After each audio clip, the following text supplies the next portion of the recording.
सतीश वाघ हत्याकांडातली सगळ्यात मोठी बातमी। टिळेकरांचे मामा सतीश वाघ यांच्या हत्येप्रकरणी आता धक्कादायक माहिती समोर आली आहे। टिळेकरांच्या मामाचा काटा मामीनच काढलाय।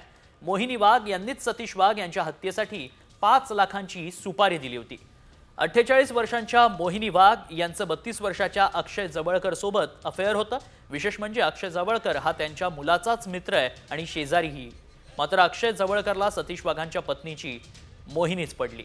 मोहिनी आणि अक्षय जवळकरमध्ये अनैतिक संबंध निर्माण झाले। काही वर्षांपूर्वी सतीश वाघ यांना या प्रेमसंबंधांचा सुगावा लागला आणि तेव्हापासून ते पत्नी मोहिनीला मारहाण करायचे। त्यामुळे अफेअरमध्ये सतीश वाघ यांचा अडसर कायम होता।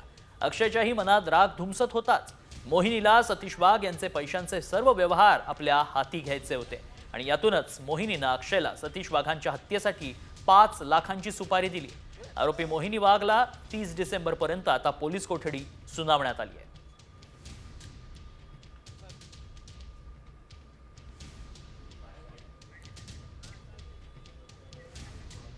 अधिक माहिती जाणून घेऊ। आमचे प्रतिनिधी नितीन पाटणकर सध्या संपर्कात आहेत। नितीन, काय हे सगळं प्रकरण आणि सध्या काय माहिती आहे? पोलिसांनी काय कारवाई केली आहे? भाजपचे विधान परिषदेतील आमदार योगेश टिळेकर यांच्या मामाचं 9 डिसेंबरला अपहरण करण्यात आलेलं होतं आणि त्यांची निर्घृण हत्या त्यानंतर करण्यात आलेली होती। या प्रकरणी तपासामध्ये पोलिसांना सतीश वाघ यांच्या पत्नीचा सहभाग असल्याचं आढळून आलेलं होतं। कालच तपासात हे निष्पन्न झालं आणि कालच मोहिनी वाघ या ज्या सतीश वाघ यांच्या पत्नी आहेत त्यांना पोलिसांनी अटक केलेलं होतं। आज त्यांना लष्कर कोर्टामध्ये हजर करण्यात आलं आणि कोर्टाने त्यांना 4 दिवसांची पोलीस कोठडी सुनावलेली आहे। पोलिसांनी 5 दिवसांची पोलीस कोठडी मागितली होती। अक्षय जवळकर हा जो आरोपी आहे आणि मोहिनी वाघ यांच्यामधले आर्थिक जे संबंध आहेत, आर्थिक जी देवाणघेवाण सुपारीच्या निमित्तानं झाली ती तपासायची आहे। त्याचबरोबर 2 शस्त्र पोलिसांना अद्याप सापडलेली नाहीयेत आणि ह्या हत्येचं गुन्ह्याचं मुख्य कारण काय आहे याचा देखील शोध घ्यायचा। या कारणासाठी पोलिसांनी पोलीस कोठडी मागितली होती आणि त्यानंतर न्यायालयाने 4 दिवसांची पोलीस कोठडी दिलेली आहे। धन्यवाद नितीन, आपण दिलेल्या सगळ्या सविस्तर माहितीसाठी।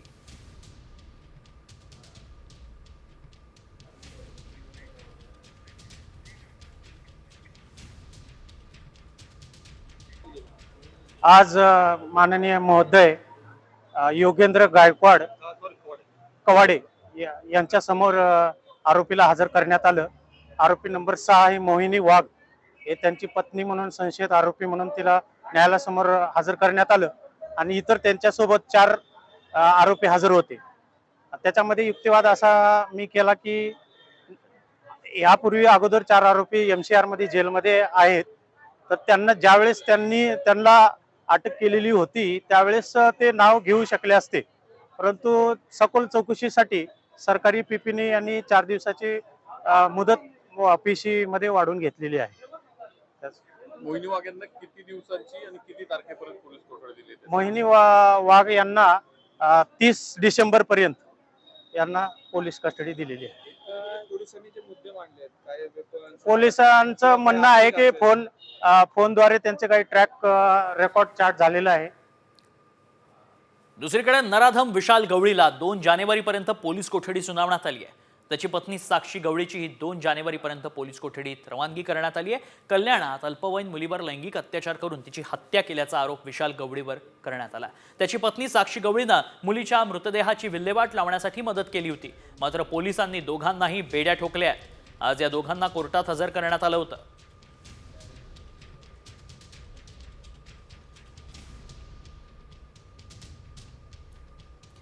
साध्या वेशात पोलीस आले आणि त्यांनी गवळीच्या मुसक्या आवळल्या।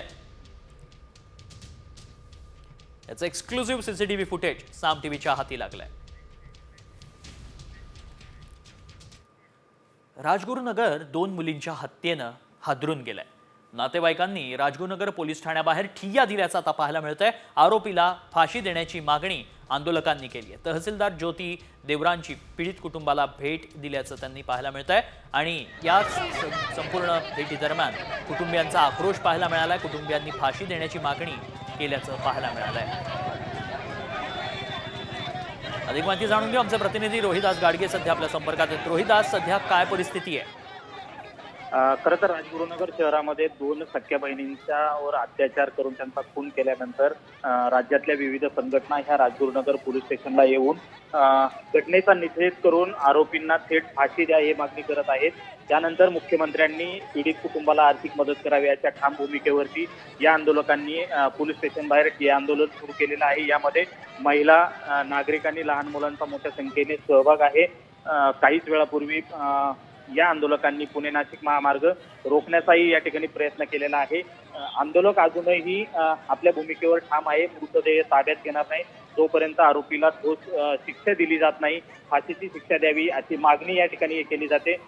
सकाळपासून हे आंदोलक या ठिकाणी आंदोलन करत आहे. मात्र राज्य सरकार असेल, मुख्यमंत्री कार्यालय असेल याकडून कुठल्याही प्रकारची दखल न घेतल्यामुळे आंदोलक काहीसे संतपलेले आहेत. या ठिकाणी प्रांताधिकारी आणि तहसीलदार यांनी भेट देऊन आंदोलकांची समजूत काढण्याचा प्रयत्न केला. मात्र आंदोलक आपल्या मागणीवरती या ठिकाणी ठाम आहे आणि आंदोलन या ठिकाणी अजूनही सुरू आहे. मृतदेह मुलींचे ताब्यात घेतले जाणार नाही अशी ठाम भूमिका या आंदोलकांनी या ठिकाणी घेतली. नक्कीच धन्यवाद रोहिदास, आपण दिलेल्या सगळ्या सविस्तर माहितीसाठी.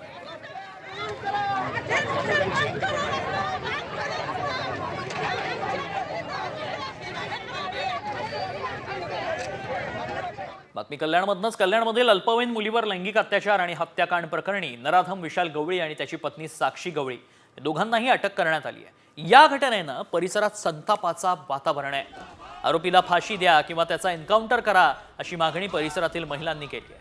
महिलांची खास बातचीत केली आमचे प्रतिनिधी अभिजित देशमुख. कल्याण पूर्वेत अल्पवयीन मुलीवर लैंगिक अत्याचार व तिची हत्या करण्यात आल्याची घटना घडली. या प्रकरणी नराधम विशाल गवळी व त्याच्या पत्नीला पोलिसांनी अटक केली आहे. आज या दोघांना देखील कल्याण न्यायालयाने 2 जानेवारीपर्यंत पोलीस कोठडी सुनावली आहे. मात्र या घटनेचे पडसाद संपूर्ण कल्याण डोंबिवलीत नव्हे तर अख्ख्या राज्यभरात पडल्याचं पाहायला मिळालं आहे. कल्याण पूर्व परिसरात या विशाल नावाच्या नराधमाची एकच दहशत होती. या परिसरातील महिला आजही भयभीत आहेत. आज या मुलीची अंत्ययात्रा होती. काही वेळाने या ठिकाणी तिचे अंत्यसंस्कार देखील पार पडणार आहेत. या काही महिला आपल्यासोबत आहेत. तर काय सांगाल जी घटना घडली, आता विशाल गवळीला अटक केलेली आहे, काय सांगाल, काय मागणी असेल तुमची? आम्हाला एवढंच आहे की त्याने जे कृत्य केलं आहे ना त्याला फाशीची शिक्षा झालीच पाहिजे. आणि ते कृत्य त्याने ना 4 वेळा केले. 4 वेळा त्याला जामीन भेटले आणि जामीन भेटल्यावर तो सेल्फ्या काढतो आणि परत ज्यांनी कोणी त्याला जामीन दिले ना त्याचं नाव लास्टच्या लिस्टमध्ये असेलच. त्याला लास्ट टाईम पण त्याला जामीन दिले. तो सारखा जामिनीवर सुटतो म्हणून तो करतोय. आज 13 वर्षाच्या मुलीवर केले, उद्या माझ्यावर करेल, आया बहिणींवर करेल. काय तुम्ही गॅरंटी घ्याल? आम्हाला लेखी द्या, लेखी. आम्ही सामान्य आहोत. आमदार असो, खासदार असो, CM असो, कोणी असो, कोणीतरी लेखी द्या की त्याला शिक्षा झालीच पाहिजे. त्याला फाशी देणारच देणार. नाही देणार तर आम्ही रस्त्यावर उतरू. आमच्या सगळ्या सर्व महिला रस्त्यावर उतरू, नाही तर आम्हाला चालायची कुठे सोय राहणार नाही साहेब. बातमी आता येते बीडमधून. बीडमधली मोठी बातमी आहे. या क्षणाची सरपंच संतोष देशमुख हत्या प्रकरणाच्या तपासाला आता गती आली आहे. CIDचं पथक बीड जिल्ह्यात दाखल झालंय. CIDचे अप्पर पोलीस महासंचालक प्रशांत बोर्डे यांच्यासह पथक दाखल झालं. या पथकानं बीडमध्ये पोलीस अधीक्षक नवनीत कावत यांच्यासोबत चर्चा केली आहे. त्यानंतर हे पथक केज शहरातील शासकीय विश्रामगृहावर डेरे दाखल झालंय. यामुळे आता देशमुख हत्या प्रकरणाच्या तपासाला वेग आल्याचं पाहायला मिळतंय. CIDचं पथक बीडमध्ये दाखल झालंय. सरपंच हत्या प्रकरणी आता CID तपास करणार आहे. त्यामुळे तपासाला गती येण्याची शक्यता आहे. सरपंच संतोष देशमुख हत्या प्रकरणात प्रचंड राजकारण रंगताना देखील पाहायला मिळतंय आणि याच संदर्भातली चौकशी करण्यासाठी, याचा संपूर्ण तपास करण्यासाठी CIDचं पथक दाखल झालंय. दरम्यान बीडमधील सरपंच हत्या प्रकरणी आरोपीला फाशीची शिक्षा व्हायला हवी अशी मागणी धनंजय मुंडेंनी केली आहे. माझ्या जवळचा कोणीही असला तरी कारवाई झालीच पाहिजे. या प्रकरणात माझा संबंध नसून वाल्मिक कराडचे सुरेश धसांशीच संबंध असल्याचं मुंडेंनी म्हटलंय.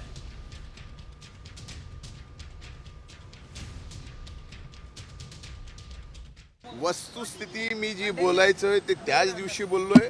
त्यांना पूर्णपणानं सांगितलंय की यात कुणीही असेल त्याला सोडायचं नाही. ज्यांनी कुणी केलंय, ही जी हत्या करणार आहेत, ज्यांनी कुणी केलंय निष्पन्न झाल्यानंतर त्यांना सुद्धा फाशी दिली गेली पाहिजे. या सर्व गोष्टीच्या या मताचा मी आहे. वाल्मिक कराडांची जवळी सुरेश धसांचं सोबत होती. माझ्या जवळचे तर आहेतच. त्यांच्यावरती जो गुन्हा दाखल झालेला आहे त्याची चौकशी पोलीस या ठिकाणी करते आहे आणि त्या ठिकाणी तीही अतिशय पारदर्शकतेपणानं चौकशी झाली पाहिजे या मताचा मी आहे. त्यामुळं शासन कुणालाही पाठीशी घालत नाही. खुनाचं जे प्रकरण आहे ते भयंकर आहे. त्याचा फास्ट ट्रॅक कोर्टामध्ये हा गुन्हा त्याचं चालू केला पाहिजे. वळूयात पुढच्या बातमीकडे. अंजली दमानी यांचा मंत्री धनंजय मुंडेंवर निशाणा पाहायला मिळाला. धनंजय मुंडेंचा बंदूक हातात घेतलेला फोटो त्यांनी पोस्ट केलाय. सोशल मीडियावर पोस्ट करून मुंडेंवर त्यांनी निशाणा साधलाय. धनंजय मुंडेंचा बंदूक हातात घेतलेला फोटो आता दमानी यांनी पोस्ट केलाय. बीडमध्ये सतत चाललंय काय, बंदुकीचे परवाने येतात कुठून, असंही अंजली दमानी यांनी अगदी काही दिवसांपूर्वी सोशल मीडियावर पोस्ट करत विचारले होते, सवाल उपस्थित केले होते. बंदुकीचे परवाने कोणाच्या वरदहस्तानं मिळतात अशी पोस्ट दमानी यांनी केली होती. आणि आता त्यानंतर धनंजय मुंडेंचा बंदूक हाती घेतलेला फोटो देखील दमानी यांनी पोस्ट केलाय. अंजली दमानिया यांनी नेमकं काय ट्विट केलंय पाहूया. हे असले बॉस, इंस्टाग्रामवर अशी रील्स दाखवल्यावर नवी पिढी यातून काय प्रेरणा घेणार. कष्ट न करता पिस्तूल दाखवून पैसे कमावणं सोपं असतं. आपला देश असा असणार आहे का, हे देशाबद्दल व्हिजन असणार आहे का. ताबडतोब बीडमधील सगळ्या शस्त्र परवान्यांवर चौकशी व्हायला हवी. आता बातमी येते मराठवाड्यात. विद्यार्थ्यांबाबत धक्कादायक माहिती उजेडात आली आहे. मराठवाड्याच्या जिल्हा परिषदेच्या शाळांमधल्या विद्यार्थ्यांच्या गुणवत्तेत प्रचंड घसरण झाली आहे. विद्यार्थ्यांना साधं वाक्य वाचता येत नाही किंवा 99 पर्यंतचं संख्याज्ञानही नसल्याचं धक्कादायक वास्तव समोर आलंय. मराठवाड्यातल्या 8 पैकी 6 जिल्ह्यातल्या जिल्हा परिषद शाळांमधल्या 29% विद्यार्थ्यांना मराठी वाचता येत नाहीये. गणित विषयात तर बहुसंख्य विद्यार्थी मागे आहेत. वाचनासोबतच लहान लहान शब्दही लिहिता येत नसल्याचं समोर आलंय. विद्यार्थ्यांच्या गुणवत्ता वाढीसाठी आता उपाययोजना हाती घेण्याची सूचना देण्यात आली आहे.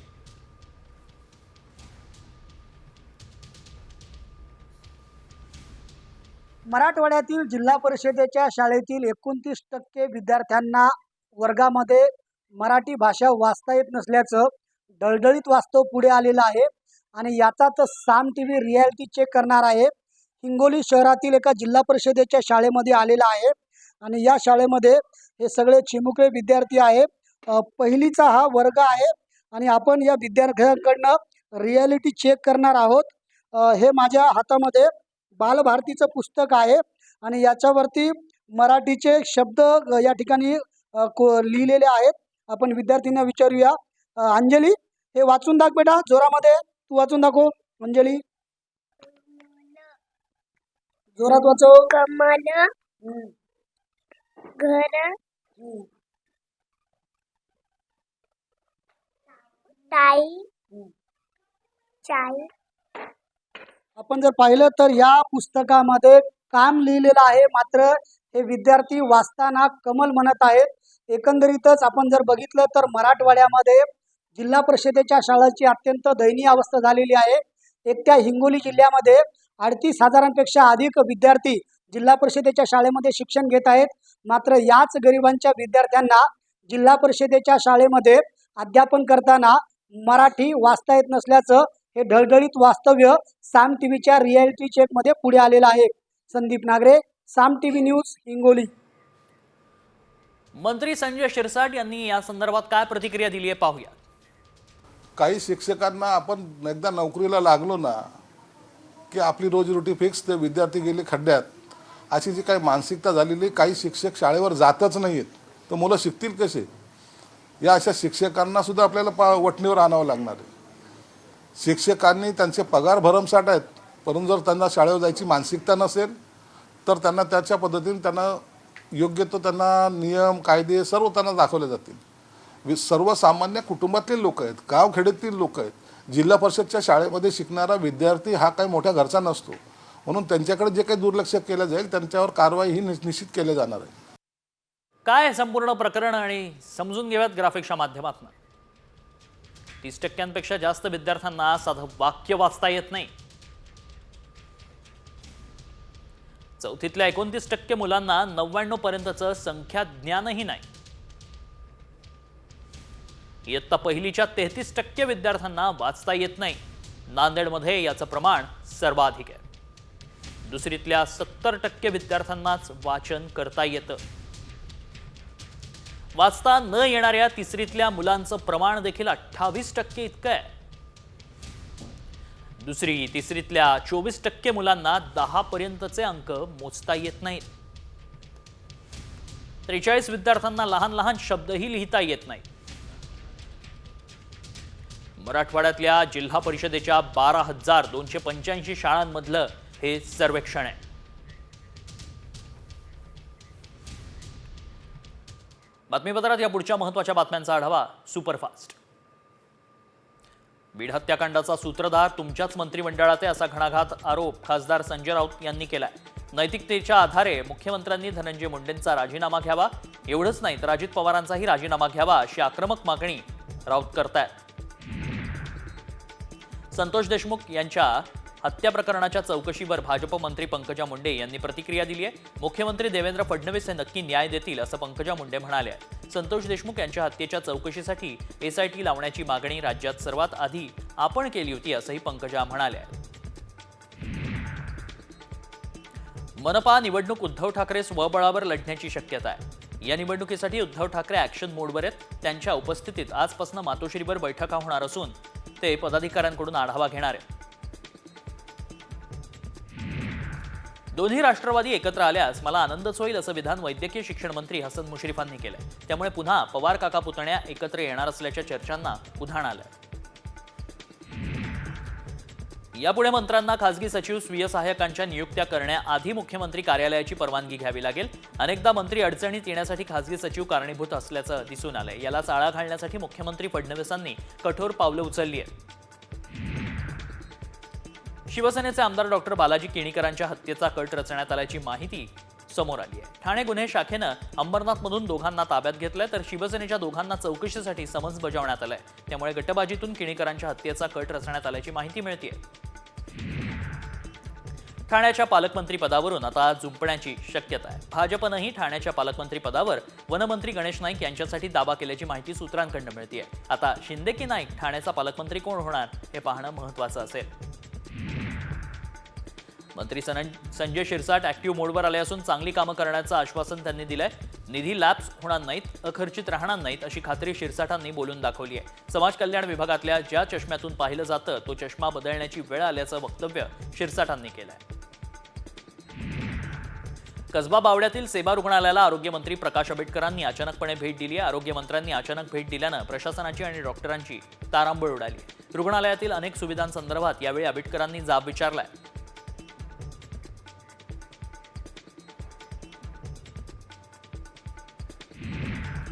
महत्वाची बातमी आहे. मालवणच्या किल्ले राजकोट इथं छत्रपती शिवाजी महाराजांच्या पुतळ्याची नव्यानं उभारणी करण्यात येते. 60 फूट उंच पुतळा उभारण्यात येतोय. प्रसिद्ध शिल्पकार राम सुतार यांना पुतळा उभारणीचं काम देण्यात आलंय. पुतळ्याच्या उभारणीसाठी 20 कोटी रुपयांचा खर्च अपेक्षित आहे. याआधी राजकोट किल्ल्यावर छत्रपती शिवाजी महाराजांचा पूर्णाकृती पुतळा उभारण्यात आला होता. पुतळ्याचं अनावरण झाल्यानंतर अवघ्या 8 महिन्यात पुतळा कोसळला होता. यानंतर राज्य सरकारसह केंद्र सरकारवर टीका झाली. त्यामुळे सरकारनं लवकरच नवा पुतळा उभारण्यात येईल असं जाहीर केलं होतं. त्यानुसार या पुतळ्याच्या उभारणीचं काम हाती घेण्यात आलंय.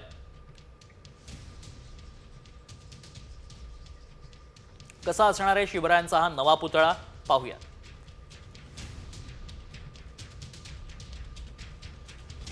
साठ फूट उंच पुतळा उभारणीचं काम सुरू झालंय. पुतळ्याचा चौथरा बनवण्याचं काम सध्या सुरू आहे. पुतळ्यासाठी 3 मीटर उंचीचा चौथरा तयार करण्यात येतोय. 100 वर्ष टिकेल असा पुतळा उभारण्याची अट आहे. ज्येष्ठ शिल्पकार राम सुतार यांची कंपनी हा पुतळा उभारणार आहे. यापूर्वी राम सुतार यांच्या कंपनीकडून स्टॅच्यू ऑफ युनिटीचं काम करण्यात आलंय.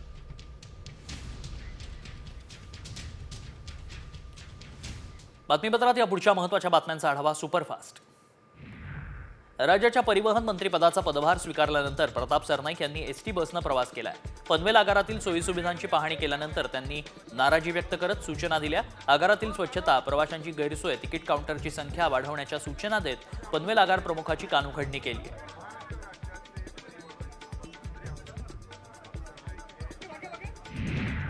पर्यावरण मंत्री पंकजा मुंडेंनी आज करवीर निवासिनी अंबाबाई देवीचं दर्शन घेतलं. महायुतीच्या सरकारमध्ये आपल्यावर मोठी जबाबदारी असून ही जबाबदारी आपण निश्चित यशस्वीपणे पार पाडू असा विश्वास यावेळी त्यांनी व्यक्त केलाय.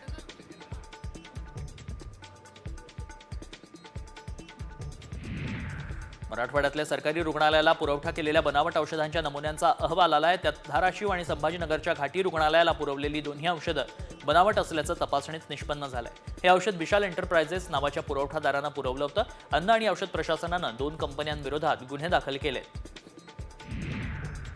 शेगावमधल्या सलूनमधून नराधम विशाल गवळीला बेड्या ठोकण्यात आल्यात. या सलूनमधलं सीसीटीव्ही फुटेज साम टीव्हीच्या हाती लागलंय. विशाल गवळीनं आपली ओळख लपवण्यासाठी दाढी केली होती. शेगाव पोलिसांनी झडप घालत विशाल गवळीला सलून दुकानातूनच ताब्यात घेतलंय. कल्याण प्रकरणी मुख्यमंत्री देवेंद्र फडणवीसांनी ठाण्याच्या पोलीस आयुक्तांना फोन केलाय. आरोपी विशाल गवळीला फाशी होईल हे सुनिश्चित करा असं आदेश मुख्यमंत्र्यांनी दिले. तसंच कल्याणचा खटला फास्ट ट्रॅक कोर्टात चालवण्याचेही आदेश फडणवीसांनी दिले. कल्याण हा उपमुख्यमंत्री एकनाथ शिंदे यांच्या लाडक्या मुलाचा मतदारसंघ आहे. त्यांनी वेगळा संसार मांडल्यापासून याच परिसरात महिला अत्याचार, दरोडे, बलात्कार, मुलींच्या हत्या यांचं प्रमाण वाढल्याचा आरोप ठाकरे गटाचे खासदार संजय राऊत यांनी केलाय. लैंगिक अत्याचार करून हत्या केली, लक्षात घ्या. शिर्डीत दररोज हजारो भाविक साईबाबांच्या दर्शनासाठी येत असतात. तर अनेक जण शिर्डीत पेड दर्शन घेतात. मात्र या दर्शन पासमध्ये फसवणूक होत असल्याचा प्रकार उघडकीस आलाय. प्रकाशन विभागातील कंत्राटी कर्मचाऱ्यांनाच बनावट दर्शन पास बनवलेत. साई संस्थानच्या 4 नंबर प्रवेशद्वारावर संस्थान सुरक्षा कर्मचाऱ्याला संशय येताच आरोपी कर्मचाऱ्यांना पास फाडल्यानं त्याचं भिंगा फुटलं. साई संस्थानचे संरक्षण अधिकारी रोहिदास माळी यांच्या फिर्यादीवरून मुंबईच्या बेटर कम्युनिकेशन लिमिटेड कंपनीचा कंत्राटी डीटीपी ऑपरेटर सागर रमेश आव्हाड याच्यावर गुन्हा दाखल करण्यात आलाय.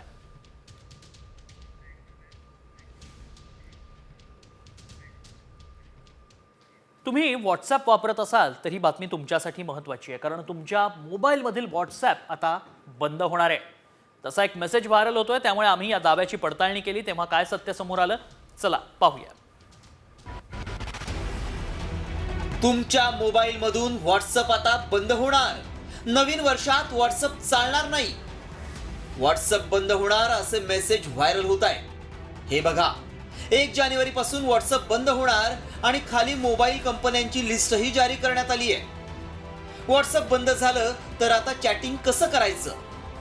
खरंच व्हॉट्सअप बंद होणार का? असे अनेक प्रश्न तुम्हाला नक्कीच पडले असतील. तुमच्या फोनवर व्हॉट्सअप बंद होणार.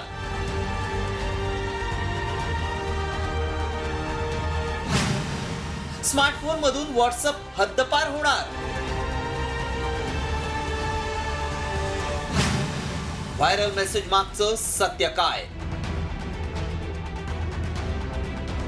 हा दावा म्हणजे व्हॉट्सअप वापरणाऱ्यांसाठी धक्का देणार आहे. मात्र हा दावा खरा आहे का? या दाव्यात कितपत तथ्य आहे याची पडताळणी करणं गरजेचं आहे. त्याआधी मेसेजमध्ये काय दावा करण्यात आलाय ते देखील पाहूया. लाखो अँड्रॉइड फोनवर व्हॉट्सअप काम करणं बंद करेल. मेटाच्या मालकीचं हे ॲप जुनी ऑपरेटिंग सिस्टम असलेल्या अँड्रॉइड फोनसाठी सपोर्ट देणं बंद करेल. या मेसेजची सत्यता जाणून घेण्यासाठी खरी माहिती मेटा कंपनी देऊ शकते. त्यामुळे आमच्या व्हायरल सत्य टीमनं याची सत्यता पडताळण्यासाठी मेटा कंपनीशी संपर्क साधला. त्यांच्याकडून अधिक माहिती जाणून घेतली. तेव्हा काय सत्य समोर आलं पाहूया. अँड्रॉइड किटकॅट व्हर्जनच्या मोबाईलमध्ये व्हॉट्सअप बंद होणार आहे. 10 वर्षांपूर्वी आलेल्या या व्हर्जनवर व्हॉट्सअप सपोर्ट बंद होईल. 1 जानेवारी 2025 नंतर या मोबाईलवर व्हॉट्सअप चालणार नाही. मोबाईलची ऑपरेटिंग सिस्टम अपडेट करावी लागेल आणि सिस्टम अपडेट न केल्यास नवीन मोबाईल घ्यावा लागेल. सर्वच मोबाईलमध्ये व्हॉट्सअप बंद होणार नाही. मात्र काही मोबाईल कंपन्या आहेत त्यावर 1 जानेवारी पासून व्हॉट्सअप बंद होईल. मात्र ते मोबाईल कोणते आहेत ते देखील पाहूयात. Samsung Galaxy S4 mini, Galaxy S3, Galaxy Note 2, Galaxy X3, Moto G, Moto race AUD, Moto E2014, LG Optimus G, Nexus 4, G2 mini, L90, Sony Xperia Z, Xperia SP, Xperia T आणि Xperia V. त्यामुळे या कंपनीचा mobile तुमच्याकडे असेल तर system update करून घ्या, नाहीतर व्हॉट्सअप वापरण्यासाठी नवीन मोबाईल घ्यावा लागेल. व्हॉट्सअपचे नवीन फीचर वापरण्यासाठी ॲप अपडेट करत राहणं महत्त्वाचं आहे. सुरक्षेच्या दृष्टीनेही ते महत्त्वाचं आहे. त्यामुळं आमच्या पडताळणीत किटकॅट व्हर्जन असलेल्या अँड्रॉइड स्मार्टफोनमध्ये व्हॉट्सअप 1 जानेवारीपासून बंद होणार हा दावा सत्य ठरलाय. ब्युरो रिपोर्ट, साम टीव्ही न्यूज.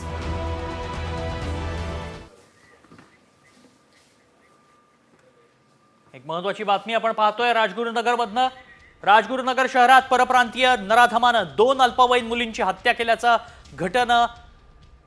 प्रकरण ताजं आहे. वातावरण त्यामुळेच तापलंय. राजगुरुनगर पोलीस स्टेशन बाहेर पीडित मुलीच्या फोटोला हार घालून आंदोलन देखील करण्यात आलंय. आरोपीला फाशी देण्याची मागणी करत आंदोलकांनी पुणे नाशिक महामार्ग रोखून धरलाय. पोलीस अधीक्षक पंकज देशमुख आंदोलनस्थळी दाखल झाले. पोलीस अधीक्षक पंकज देशमुख आंदोलनस्थळी दाखल झाल्याचं पाहायला मिळतंय. मात्र जमाव आता संतप्त झालाय. आरोपीला फाशी देण्याची मागणी आंदोलकांनी केली आहे. पुणे नाशिक महामार्ग या आंदोलकांनी रोखून धरल्याचं देखील पाहायला मिळतंय. मुलीच्या फोटोला हार घालून आंदोलक इथं ठिय्या देऊन बसलेत. राजगुरुनगर पोलीस स्टेशन बाहेर पीडित मुलीच्या फोटोला हार घालून आंदोलन करण्यात आलंय. आरोपीला फाशी देण्याची मागणी संतप्त जमावानं केल्याचं दिसतंय. राजगुरुनगरमध्ये परप्रांतीय नराधमानं 2 अल्पवयीन मुलींची हत्या केल्याच्या घटनेनं आता वातावरण चांगलंच तापलंय.